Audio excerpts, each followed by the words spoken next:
Bonjour à tous et bienvenue dans cette nouvelle revue d'actualité. Aujourd'hui, une revue d'actualité un peu spéciale où on va se consacrer exclusivement à l'attentat de Conflans.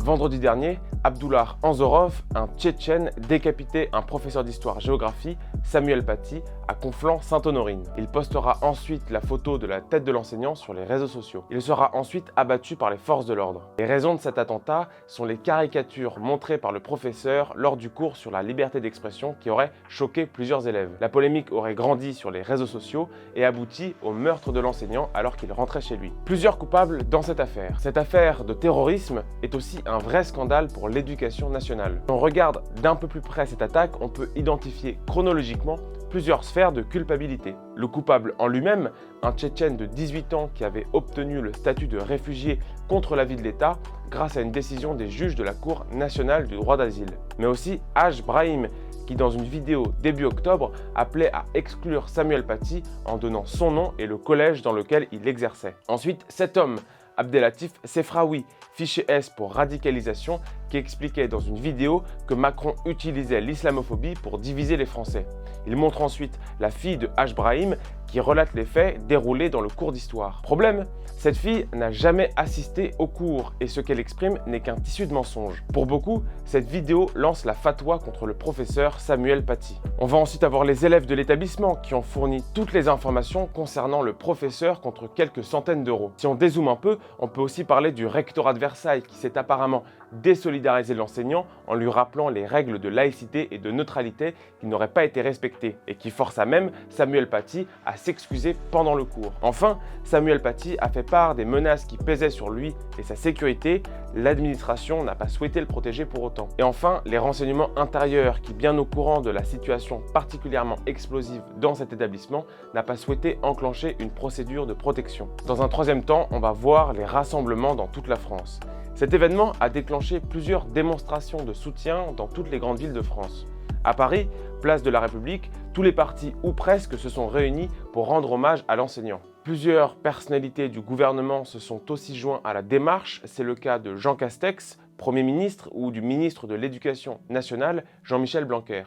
On a pu aussi voir Jean-Luc Mélenchon et sa présence, tout comme celle de l'UNEF qui a été huée, n'a pas fait l'unanimité chez les manifestants. En effet, le patron de la France Insoumise s'est aussi rendu à une manifestation contre l'islamophobie à l'initiative du CCIF. Ce collectif est soupçonné d'avoir relayé la vidéo du père de famille à l'origine du drame. Plus généralement, le CCIF est accusé d'empêcher toute critique de l'islam radical au nom de l'islamophobie.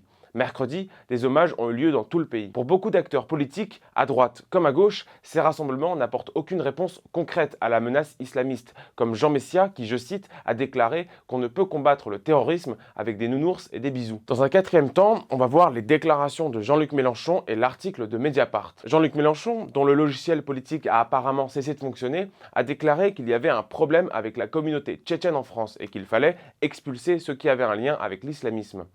Sauf que cela est pratiquement impossible si les individus bénéficient du statut de réfugié. Forcément, les proches du président de la France Insoumise se sont désolidarisés des propos. L'association des Tchétchènes d'Europe a porté plainte contre Jean-Luc Mélenchon pour incitation à la haine. Une autre réaction qui a fait parler d'elle, c'est l'article sur le blog de Mediapart. Ce blog est une annexe pour des contributeurs extérieurs à la rédaction de Mediapart. L'article, amendé depuis, était intitulé « Exécution sommaire du suspect, nouvelles normes en matière de terrorisme ». Dans cet article, le traitement médiatique de la décapitation serait partial et sensationnaliste. Ce n'est plus le terroriste qui est tué, mais un suspect armé d'un canif. Je cite l'article « Nous parlons ici d'une exécution sommaire au service de la barbarie policière ». Qu'est-ce que c'est que ça? Une logorée de mots sans suite, d'une imbécilité absolue, c'est une arnaque. Bien évidemment, la teneur engagée et misérabiliste envers celui qui, rappelons-le, a découpé la tête d'un professeur d'histoire avec un couteau de 35 cm a fait beaucoup de bruit. Mediapart s'en était excusé et a reconnu à demi-mot la mauvaise foi de l'article. Enfin, les dissolutions prévues par Gérald Darmanin. À l'initiative du ministre de l'Intérieur, plusieurs associations vont être dissoutes.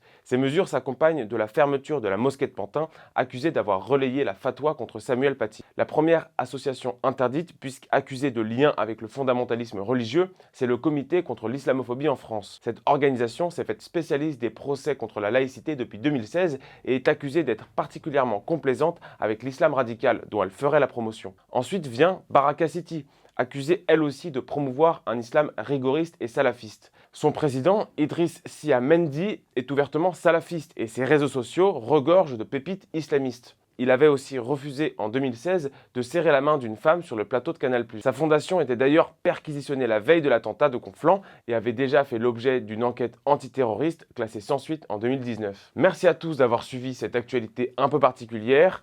Likez, partagez et abonnez-vous à cette chaîne et moi je vous dis à la semaine prochaine.